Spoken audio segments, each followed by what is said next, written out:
And because he's alive forevermore, let's lift our hands and voices to him.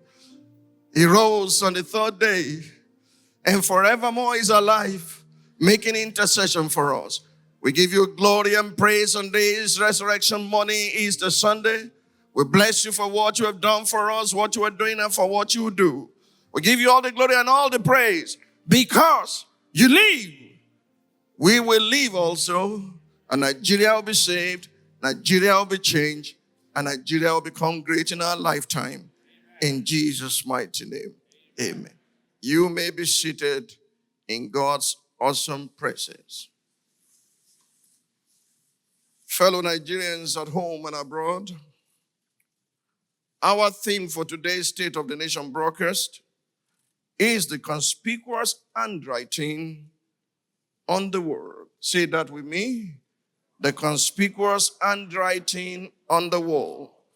This theme is inspired by the account in Daniel chapter 5, verses 1 to 6, and verse 13 to 29. Daniel chapter 5, 1 to 6, and then 13 to 29, he reads, and I quote, Belshazzar the king made a great feast for 1,000 of his lords, and drank wine in the presence of the 1,000. While he tasted the wine, Belshazzar gave the command to bring the gold and silver vessels which his father Nebuchadnezzar had taken from the temple which had been in Jerusalem, that the king and his lords, his wives, and his concubines might drink from them. Then they brought the gold vessels that had been taken from the temple of the house of God, which had been in Jerusalem, and the king and his lords, his wives and his concubines, drank from them. They drank wine and praised the gods of gold and silver, bronze and iron, wood and stone. In the same hour, the fingers of a man's hand appeared and wrote opposite the lampstand on the plaster of the wall of the king's palace. And the king saw the part of the hand that wrote. Then the king's countenance changed, and his thoughts troubled him, so that the joints of his hips were loosened, and his knees knocked against each other. Then Daniel, was brought in before the king. The king spoke and said to Daniel, Are you that Daniel, who is one of the captives from Judah, whom my father the king brought from Judah? I have heard of you, that the Spirit of God is in you, and a light and understanding and excellent wisdom are found in you. Now the wise men, the astrologers, have been brought in before me, that they should read this writing and make known to me its interpretation. But they could not give the interpretation of the thing. And I have heard of you, that you can give interpretations and explain enigmas. Now, if you can read the writing and make known to me its interpretation, you shall be clothed with purple and have a chain of gold around your neck, and shall be the third ruler in the kingdom. Then Daniel answered and said before the king, Let your gifts be for yourself, and give your rewards to another. Yet I will read the writing to the king and make known to him the interpretation. Then he was driven from the sons of men. His heart was made like the beast, and his dwelling was with the wild donkeys. They fed him with grass like oxen, and his body was wet with the dew of heaven. Till he knew that the Most High God rules in the kingdom of men and appoints over it whomever he chooses. But you, his son, Belshazzar, have not humbled your heart, although you knew all this. And you have lifted up yourself up against the Lord of heaven. They have brought the vessels of his house before you, and you and your lords, your wives, and your concubines have drunk wine from them. And you have praised the gods of silver and gold, bronze and iron, wood and stone. We do not see or hear or know. And the God who holds your breath in his hand and owns all your ways, you have not glorified. Then the fingers of the hand were sent from him, and this writing was written. And this is the inscription that was written. Mene, Mene, tekel, upharsin. This is the interpretation of each word. Mene, God has numbered your kingdom and finished it. Tekel, you have been weighed in the balances and found wanting. Perez, your kingdom has been divided and given to the Medes and Persians. Then Belshazzar gave the command, and they clothed Daniel with purple and put a chain of gold around his neck and made a proclamation concerning him that he should be the third ruler in the kingdom. Down memory lane. As you may recall, on January 15, 2011, I was invited by the then General Muhammadu Buhari to run with him on the platform of Congress for Progressive Change, CPC, in the 2011 presidential election. After initial hesitation and upon much consultation, I eventually accepted the invitation on the last day for submission of the nomination form. My eventual acceptance was upon the assurance that should we be elected, amongst other deliverables, our administration will commit to re-engineering Nigeria's governmental structure with a view to guaranteeing the security and prosperity of our nation and our people. After a vigorous campaign, as the presidential election drew near and political intrigue stared us in the face, General Muhammadu Buhari gave a deeply emotional public statement at a press conference on Wednesday, April 13, 2011, at the International Conference Center, Abuja. He said, and I quote, "After being head of state, I'm sure I could easily have retired into a life of comfort and ease as an elder statesman, as a contractor, or as a beneficiary of any one of the nation's many generous prebendal offerings. But that is not what I wish to do with my life. And so, if I don't take any of these alternative courses of action, it should be clear that I'm not in this for the love of office, or for pursuit after personal glory, or in order to achieve some personal goal. Far be it from me that this should be. I need nothing, and I have nothing more to prove. I'm in this solely for the love of my country and concern for its destiny, the many and the fate of its people. And that is why, despite the many disappointments along the way, I'm still in this struggle and will remain in it to the end. I've decided to dedicate the remainder of my life to fighting for the people of this country until their right is restored to them." At some point while delivering this speech, General Muhammadu Buhari broke down in tears and he wept for our nation. Deeply moved, several of us who were with him in the hall also wept. General Muhammadu Buhari then made a solemn statement. "This campaign is the third and last one for me, since after it, I will not present myself again for election into the office of the president." After the controversial and divisive 2011 elections, as Nigeria drifted along sectional undercurrents and the nation sought a unifying force, some of us prevailed on General Muhammadu Buhari not to quit the stage, but to take back his words and form a coalition of the best of the North and the best of the South to salvage our nation. I must admit publicly that I played a critical role in that mission.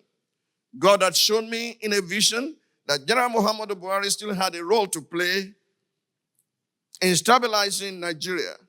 I therefore facilitated a meeting in the United Kingdom between him and some of our CPC leaders with a view to forming a coalition between CPC and Action Congress of Nigeria, ACN, that would save Nigeria from impending disaster. Subsequently, it was my privilege to move the historic motion at Eagle Square, Abuja on February 6, 2013 for the merger of Congress for Progressive Change, CPC, Action Congress of Nigeria, ACN, and All Nigeria's People's Party, ANPP. That step, together with the efforts of other progressive Nigerians, led to the eventual formation of the All Progressive Congress, APC.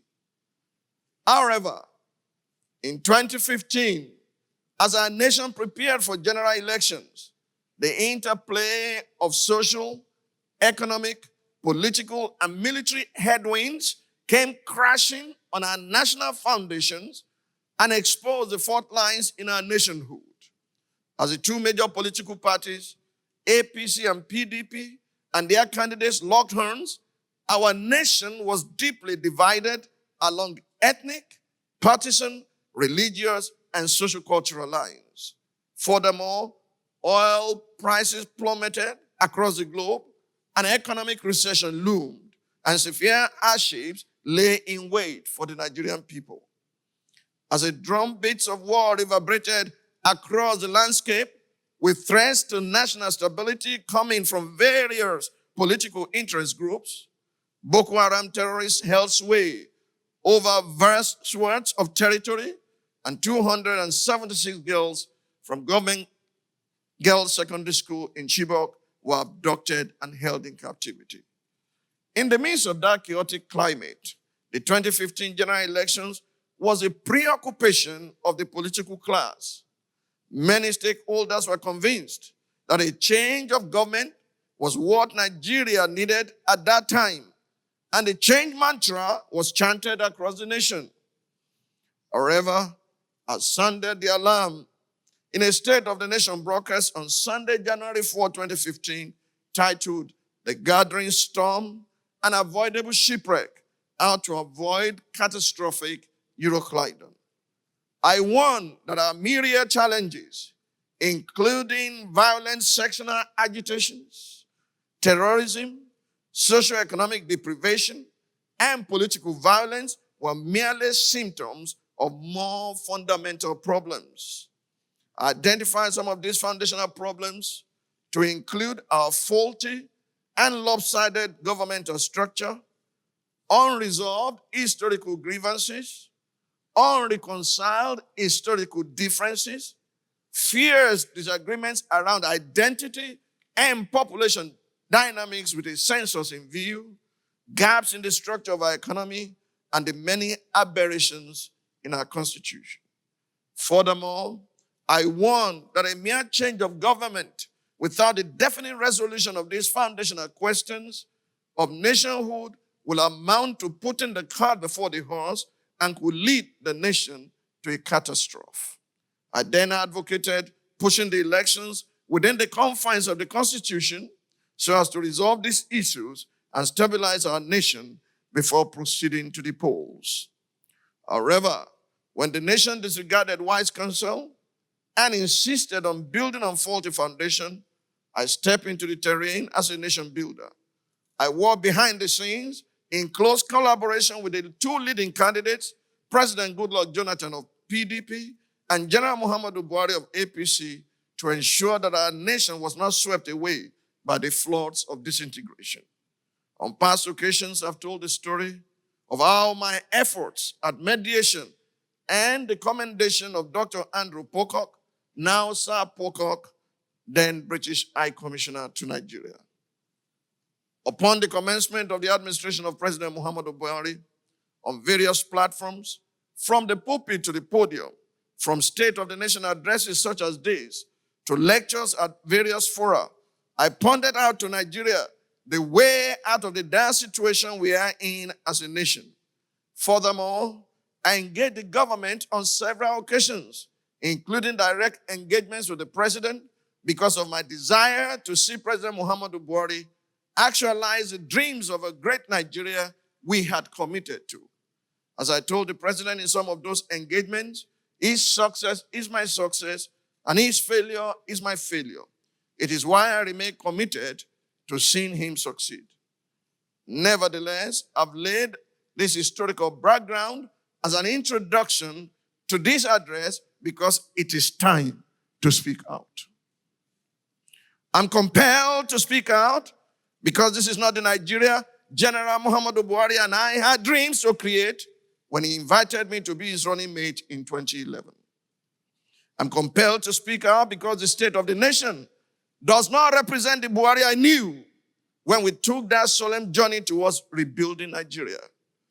I'm compelled to cry out because of the intent of the president as contained in his tribute dated October 14, 2019, in honor of my 65th birthday. He wrote, and I quote, "We have shared ideas on how to engender a better country and formed a tag team for political power. May the ideas germinate fully, proliferate, and give us the country of our dreams." I am compelled to speak out at this point because, given the state of the nation, the legacy of President Muhammadu Buhari is in grave danger of being confined to an unsavory side of history. I'm indeed compelled to speak out because Nigeria is in a state of emergency. In medicine, an emergency is defined as an acute injury or illness that poses an immediate risk to a person's life or long-term health, sometimes referred to as a situation risking life or limb. For many years, Nigeria was in the intensive care unit of the universe. However, 6 years ago, against timely warnings not to overlook the fundamental and underlying conditions as the country prepared for the 2015 elections, our caregivers certified her fit and discharged her. Those underlying conditions have resurfaced, and our nation is now in a critical state. Her survival is hanging in the balance, and she has been rushed to the emergency room. The diagnosis indicates that a surgical procedure is unavoidable. The longer it is postponed, the more it stands to lose, and the longer it will take for her to recover. The purpose of this address is to present the facts of this diagnosis and point a way out of our current crisis, even as we approach a critical juncture in the administration of President Muhammadu Buhari. The second term, a curse or a cause. Fellow Nigerians, before I present this diagnosis, I would like to state that this evaluation has become all the more necessary as the year 2021 ushers in the second half of the second term of the administration of President Muhammadu Buhari. In concluding this assessment, therefore, I'm reminded of the prayer of Moses, the foundational leader of the nation of Israel. When Moses saw the calamities that befell his people, as he led them through the wilderness towards the promised land, he prayed a critical prayer to teach us to number our days, that we may apply our hearts unto wisdom. This assessment is therefore imperative because it aims to bring to the consciousness of the present occupants of the seat of power the transient nature of political power, so that they may become circumspect and commit to redeeming the time they have left in office. Indeed, my aim in highlighting these issues is to ensure that the government of President Muhammadu Buhari does not fall victim to what is historically described, especially in American politics, as a second-term curse. Political analysts describe the second-term curse as a perceived tendency of second terms of U.S. presidents to be less successful than their first terms. According to the literature, historical evidence shows that the second terms of U.S. presidents have usually been plagued by a major scandal, policy inertia, some sort of catastrophe, or other problems. For instance, the Wall Street Journal cites historical examples to show the failures of otherwise successful presidents in their second terms. Is there a second-term curse on presidents? The Wall Street Journal asks and follows with a response. It's widely believed that the answer is yes. Look at Richard Nixon, re-elected with 61% of the vote in 1972, forced to resign under threat of impeachment. Ronald Reagan, re-elected in 1984, then hobbled by the Iran-Contra scandal 2 years later. Bill Clinton, re-elected in 1996, promising to build a bridge to the 21st century, then impeached by the House of Representatives for lying under oath. George W. Bush, reelected in 2004, only to see job approval rating plummet amid scenes of violence in the streets of New Orleans and Baghdad in 2005 and a financial crisis in the fall of 2008. Although some analysts question the notion of a second-term curse, the historical facts speak for themselves. History suggests that the so-called curse is due to overconfidence and loss of focus by leaders during their second terms in office. According to the Wall Street Journal, there is a classic explanation for this supposed curse, summed up in a single word: hubris. The re-elected president overestimates his mandate. He ignores opposition and pursues goals that prove to be beyond reach. Freed of the need to seek re-election, isolated by the perquisites of office, he plunges ahead only to fall off a cliff. In support of this position, the New York Times argues that overwhelming victory can often lead to the second-term hubris, persuading a president that the country thinks it can do no wrong. It may interest you to know that this phenomenon has proved historically relevant in the Nigerian context.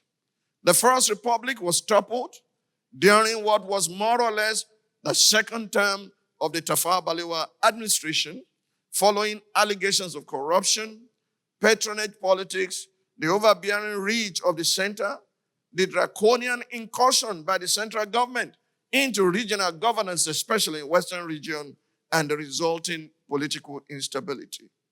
In like manner, the Second Republic ended abruptly during the second term of President Shehu Shagari. Addressing the nation as the Shagari administration was overthrown, his successor, the then General Muhammadu Buhari, made the following statement as military head of state: "It is true that there is a worldwide economic recession. However, in the case of Nigeria, its impact was aggravated by mismanagement. We believe the appropriate government agencies have good advice, but the leadership disregarded the advice. The situation could have been avoided if the legislators were alive to their constitutional responsibilities. Instead, the legislators were preoccupied with determining their salary scales, fringe benefit, and unnecessary foreign travels, all, which took no account of the state of the economy and the welfare of the people they represented. As a result of our inability to cultivate financial discipline, General Muhammadu Buhari, then as military head of state, continued. As a result of our inability to cultivate financial discipline and prudent management of the economy, we have come to depend largely on internal and external borrowing to execute government projects with attendant domestic pressure and soaring external debts, thus aggravating the propensity of the outgoing civilian administration to mismanage our financial resources." This excerpts of the December 31, 1983 speech by the then General Muhammadu Buhari told the unfortunate story of how the administration of President Shehu Shagari had succumbed to the so-called second-term curse. Some would even argue that in an ironic turn of events, the reflections of General Muhammadu Buhari on the Shagari administration succinctly describe Nigerians' current realities under the civilian administration of President Muhammadu Buhari. Nevertheless, no other administration in Nigeria's recent history has fallen victim to the jinx of the second term as that of President Olusegun Obasanjo. Re-elected in 2003, President Obasanjo began his second term as a civilian president on a high note by appointing some of Nigeria's most competent technocrats into his cabinet. President Obasanjo's team included the likes of Dr. Ngozi Okonjo-Iweala, Dr. Obia Ezekwesili, Malam Nasir El-Rufai, Professor Chukwuma Soludo, Malam Nuhu Ribado, Mr. Franklin Weke Jr., and a host of others. Bolstered by high oil prices and an unprecedented growth rate, the economic team of President Obasanjo developed and drove one of the most promising reform experiences in Nigeria's governance history under the umbrella of the National Economic Empowerment and Development Strategy. You need to put your hands together for OBJ. Needs. The efforts of that administration led to a historic debt relief package for Nigeria, as well as the institutionalization of budgetary due process. The Obasanjo administration also midwifed the growth of the liberalized telecommunications sector, the development of a framework for power sector reforms, the launch of a set of education reform policies, the institution of the Economic and Financial Crimes Commission, EFCC, among others, to provide a stable political framework. For this socioeconomic momentum, the Obasanjo administration proceeded to convene the National Political Reform Conference in 2005. As these reforms began to energize the polity, and Nigerians began to talk of the emergence of a modern Nigeria, the second-term curse reared its ugly head in the form of a third-term agenda which will mar President Obasanjo's legacy. Jinxed by this phenomenon, President Obasanjo then bequeathed to the nation a shaky succession through an election process even the winner, President Umaru Musa Yar'Adua, admitted was flawed. Thus, in spite of his successes, President Obasanjo failed to address the fundamental issues of nationhood in his second time in office due to the usurpation of his political reform program by a tenure elongation plan. As a result, not only did the former president deny Nigeria the opportunity of stable and guaranteed reforms, he also denied himself the benefit of a well-deserved and uninterrupted retirement after decades of commendable service to the nation. This might explain why the former president has now become, according to some, the letter writer general of the Federation, constantly interrupting his retirement to write thought-provoking open letters to successive presidents. Going by the weighty and wisdom-laden contents of these letters, is as though the former president, observing affairs with hindsight, is compelled to redeem his legacy and to right the wrongs he ostensibly created by his actions and inactions during his second term in office. It was British statesman Winston Churchill who once said, "Those who fail to learn from history are condemned to repeat it." The purpose of this address, therefore, is to ensure that the administration of President Muhammadu Buhari finishes strong and breaks the jinx of the second term curse.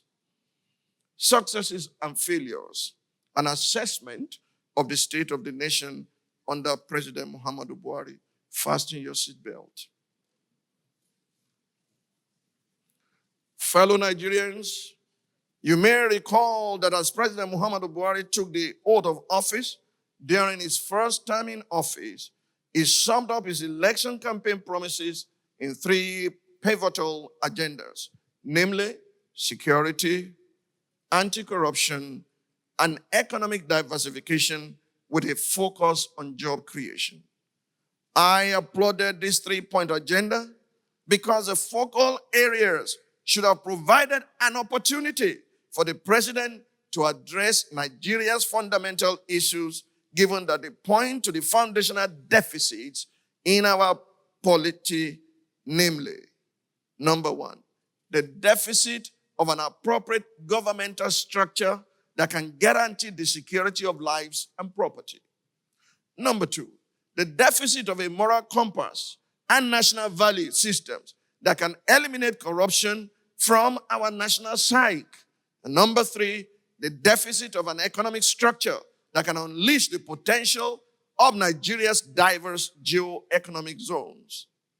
However, The first time saw the Buhari administration grapple with the collapse in oil prices and Nigeria's first recession in about 25 years. But despite the false starts, the administration succeeded in bringing Nigeria out of recession and made some gains in security, job creation, and anti-corruption. On security, the administration of President Buhari continued the military assault on Boko Haram that had commenced at the end of the term of his predecessor. We recall the president's first bold move when he ordered the relocation of the command control center from Abuja to Borno, the epicenter of the war against Boko Haram. By December 2015, the government declared Boko Haram technically defeated and unable to mount conventional attacks against hard or soft targets. On anti-corruption, the president took certain commendable steps in the fight against corruption at the beginning of his administration, including the attempt to plug the loopholes in the system through the Treasury Single Account TSA intervention. As a result of this, in 2016, Nigeria received its highest scorecard so far in Transparency International's Corruption Perception Index. On job creation, at the beginning of his administration, President Muhammadu Buhari embarked on large-scale skill development through the Empower program. Under this scheme, hundreds of thousands were empowered. In addition, the government's reform policies significantly moved Nigeria up from 170th position in 2015 to the 131st position in 2019 on the World Bank Ease of Doing Business Index. Through the Central Bank of Nigeria, CBN, a number of programs were further put in place to provide take-off grants for small and medium-scale enterprises. As part of its efforts to combat poverty, the administration deployed such programs as the Conditional Cash Transfer Scheme, the Trader Money Initiative, the School Feeding Program, among others. These successes, alongside visible investments in rail and road infrastructure, and such initiatives as the Anchor Borrowers Program, which boosted rice production, played a role in giving President Muhammadu Buhari a second term. However, laudable as these achievements are, the current state of the nation is a clear indication that these efforts have been insufficient in dealing with our national problems. They have been unable to address the underlying problems of the Nigerian nation. At best, these efforts bought the administration some time to stabilize the nation's condition from a volatile state, as pain relievers can help stabilize a patient in critical condition so that the underlying condition can be treated. The major limitation of the administration of President Muhammadu Buhari has been the failure to appreciate the fact that the problems of Nigeria are more deeply rooted than these honest efforts can reach, and that what is required is a holistic and systematic approach to governance.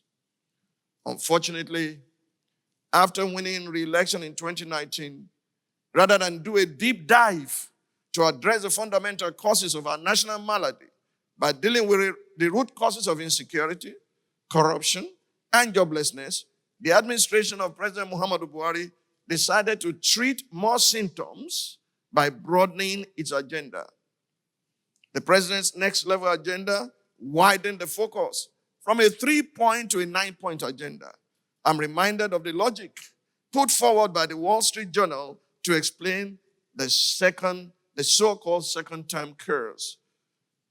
The re-elected president overestimates his mandate, he ignores opposition, and pursues goals that prove to be beyond reach.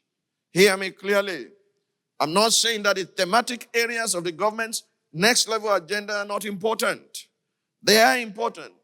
Make no mistake, it's important to build a thriving and sustainable economy, enhance social inclusion and reduce poverty, enlarge agricultural output for food security and export, attain energy sufficiency in power and petroleum products, and expand transport and other infrastructural development, expand business growth, entrepreneurship and industrialization, expand access to quality education, affordable health care, and productivity of Nigerians, build a system to fight corruption, improve governance and create social cohesion, and improve security for all. These 9 objectives are commendable. However, if the government had recognized that these objectives would have been the natural outcomes of getting the fundamentals of our nationhood right, it would have framed all its objectives in the context of the foundational pillars upon which the survival of our nation should rest. Instead, we have spent time papering over cracks and dressing windows while the weak foundational structures are crumbling under the weight of neglect. To paraphrase the words of W.B. Yeats, popularized by Chinua Achebe, things are falling apart, the center cannot hold, mere anarchy is loosed upon our land. Let me now highlight instances that clearly show that the efforts of the last 6 years, however honest, have been inadequate in dealing with the root causes of our national challenges. Number 1, years after the government assured Nigerians that Boko Haram had been technically defeated, we are once again confronted with entire villages being overrun by terrorists.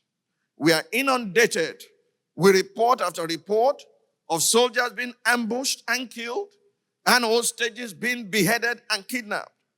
While I commend the bravery of our armed forces, the worsening situation is an indication that our approach to security governance is simply superficial and inadequate to deal with the root causes of the problem.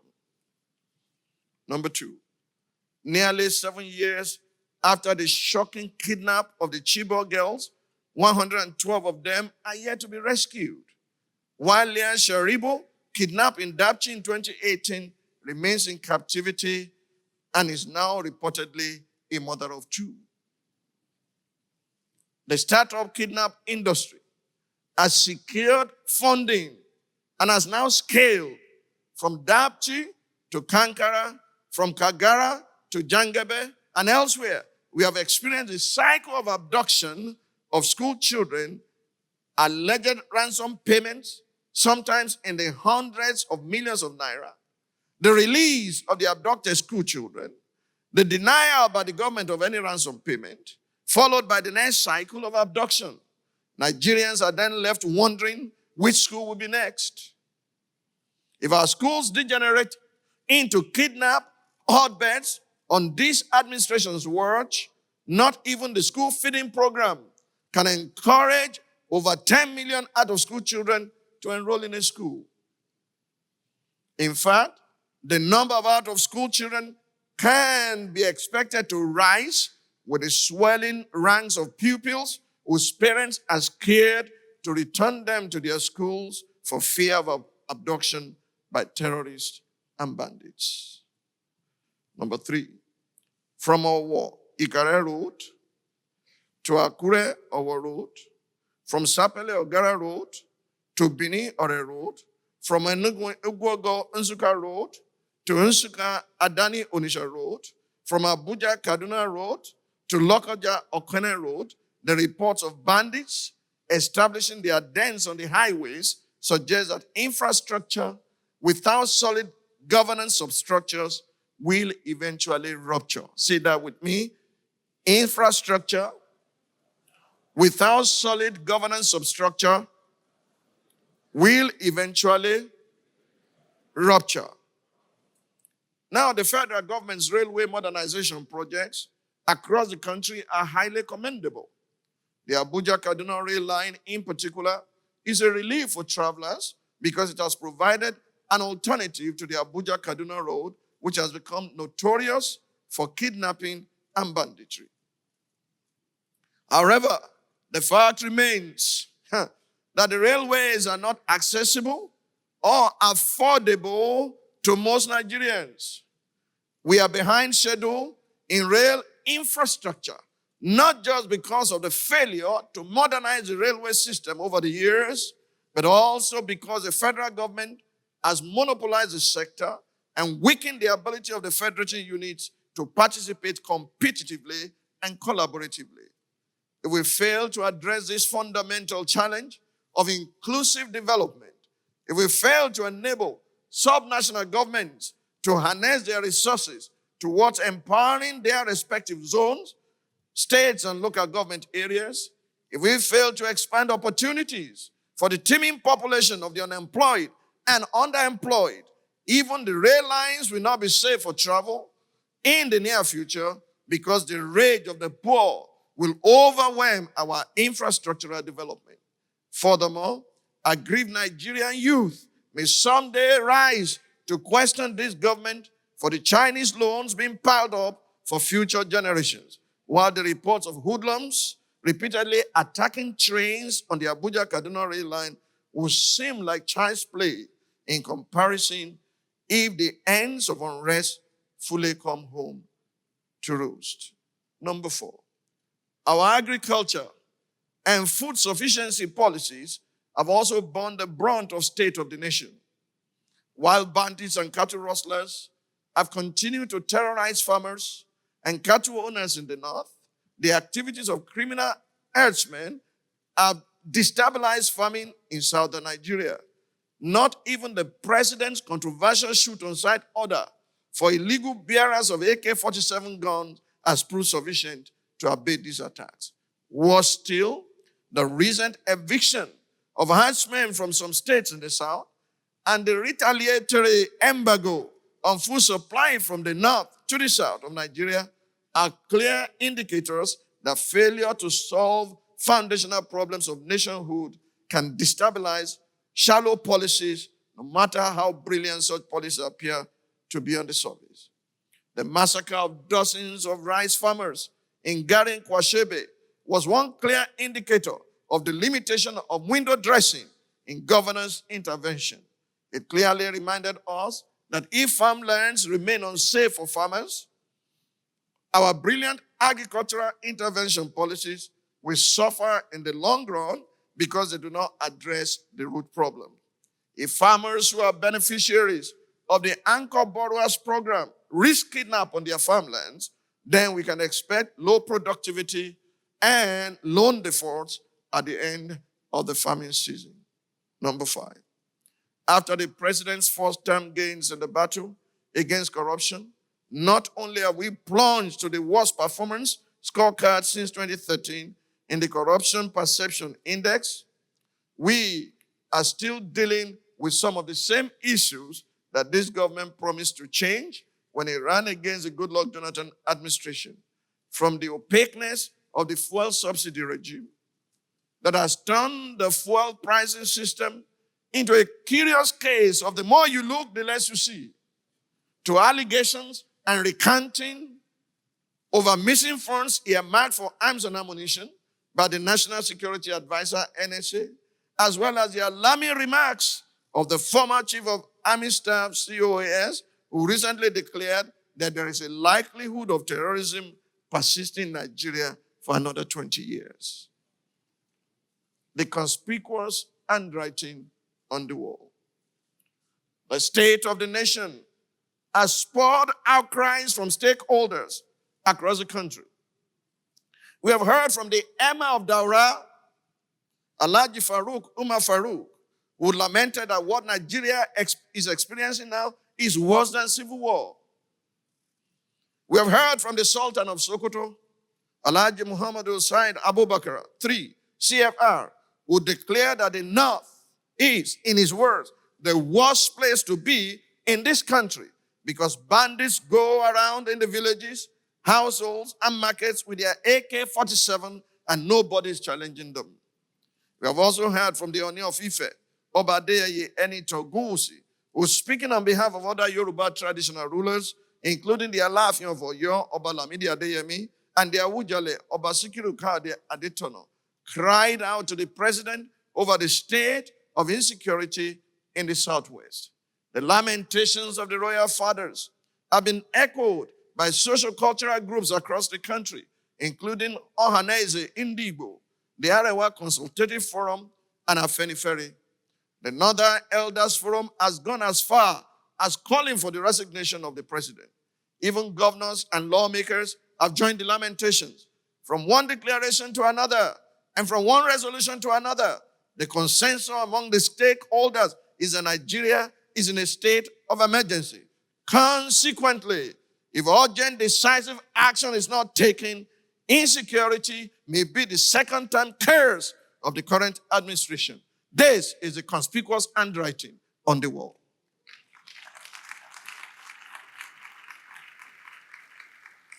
The foundational gaps. Nigeria has two fundamental problems. How many? I can hear you. That's all. Nigeria has two fundamental problems. One at the level of nationhood and the other at the level of statehood. Nationhood, statehood. The first fundamental problem of the Nigerian nation is the absence of such unifying leadership that can redeem Nigerians from our diverse ethnic and religious identities and integrate us into a common national identity. The second fundamental problem of the Nigerian state is our inability to manage a sustainable and balanced relationship between the center and the federating units. That's all. We have failed to realize that a strong federal government working with strong federating units can guarantee the security and prosperity of the Nigerian people.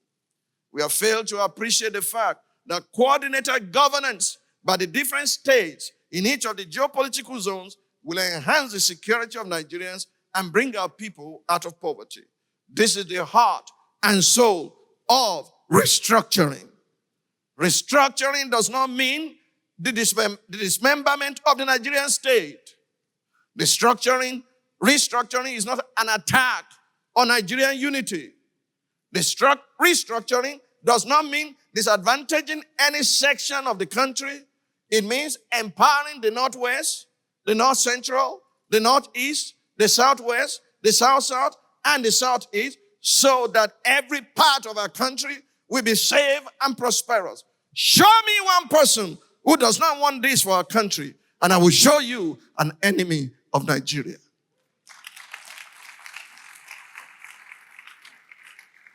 Unfortunately, the insecurity and instability now raging across the nation are the results of our national failure to act on this truth over the years. Because we have failed to guarantee effective regional governance, a regional governance vacuum has been created. The insecurity in our country is the attempt by regional non-state actors to fill that vacuum, that regional vacuum. Our nation is unstable across the geopolitical zone because in the absence of legitimate regional governance structures, we are confronted with illegitimate regional actors seeking to hijack governance and control the political economy of the regions. From the Boko Haram terrorists in the Northeast, to the bandits in the Northwest, to the criminal herdsmen in the North Central, to regional militias in the Southwest, to the militants in the South-South, and to the secessionists in the Southeast. The greatest demand on the administration of President Muhammadu Buhari is to facilitate the emergence of legitimate regional governance frameworks that can fill the vacuum and flush out the illegitimate structures.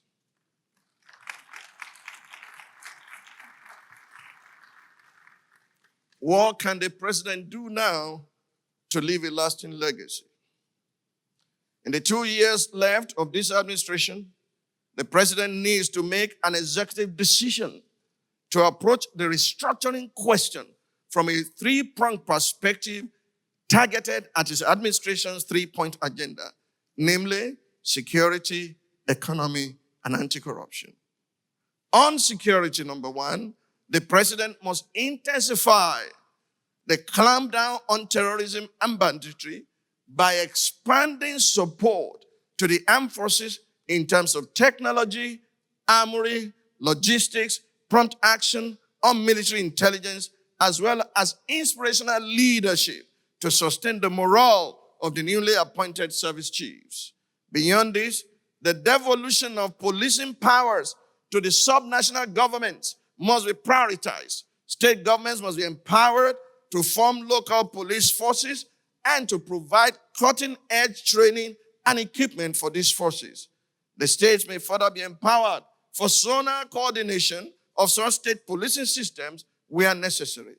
The president may delegate the responsibility of designing and executing this security governance transition to the National Security Council, with the National Security Advisor and the Attorney General of the Federation driving this process. In this regard, the National Security Council may refer to the National Security Audit titled Resetting Nigeria on the Path to Predictable Progress, which I presented to the nation on October 7, 2019. Number 2, on the economy. The president must prioritize the devolution of the governance of key geo-economic sectors to the subnationals towards geo-economic diversification. The states may then be supported to form zonal economic blocks. In this regard, the president may delegate the detailed policy and legislative agenda to the National Economic Council, chaired by the vice president. The resulting president-sponsored bill may then be sent to the national and state assemblies in line with the provisions of the Constitution. In this regard, the National Economic Council may refer to the pragmatic steps towards restructuring Nigeria, which are presented to the nation on various occasions. Number 3, on anti-corruption. The president may be guided by the understanding that the anti-corruption war will truly be won not merely by the force of prosecution, but more fundamentally by national moral compass and the deliberate and strategic integration of the Nigerian people into true nationhood. Truth be told, corrupt men leaving one party for another so that they will not be prosecuted will never remove corruption from our land. If citizens have a definite stake in their nation, not only will they not steal from the national purse, they will also do everything legal and legitimate to rid the nation of those elements who seek to sabotage the common good through corruption. This is why we need to bring the Nigerian people together into one unifying national agenda. To this end, the president may institute, by an executive order, a vehicle in the form of a presidential commission for national reconciliation, reintegration, and restructuring, or rebirth, however so named, the details of which I have presented to him since the commencement of his first term in office.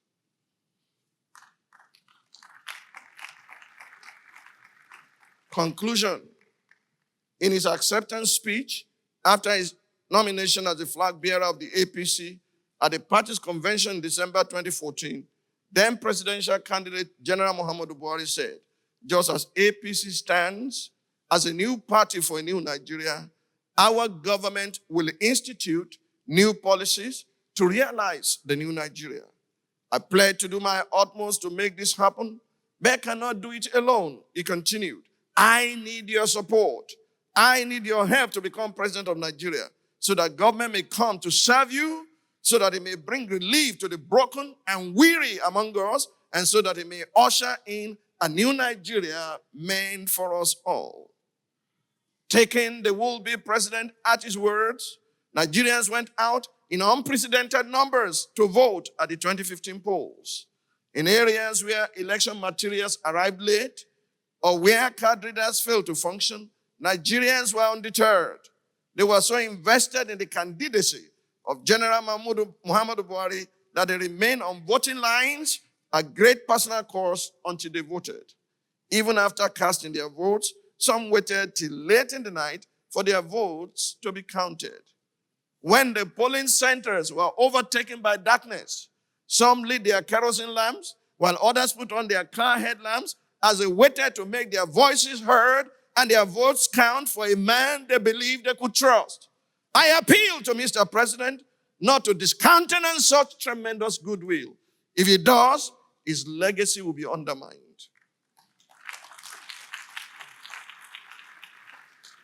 The propositions highlighted here will ensure that instead of a second-term curse, the administration of President Muhammadu Buhari will be set on a course towards the rebuilding of the foundations of the Nigerian nation. These steps will secure for the president a lasting legacy as a president who midwife the emergence of the new Nigeria, a secure and a truly prosperous nation that every Nigerian will be proud to call home. I pray earnestly that God will enable the president to take the necessary action that will redeem our nation and set her on the path of predictable progress. And the people say, amen. Thank you for listening. God bless you. God bless the Federal Republic of Nigeria, and God bless the continent of Africa.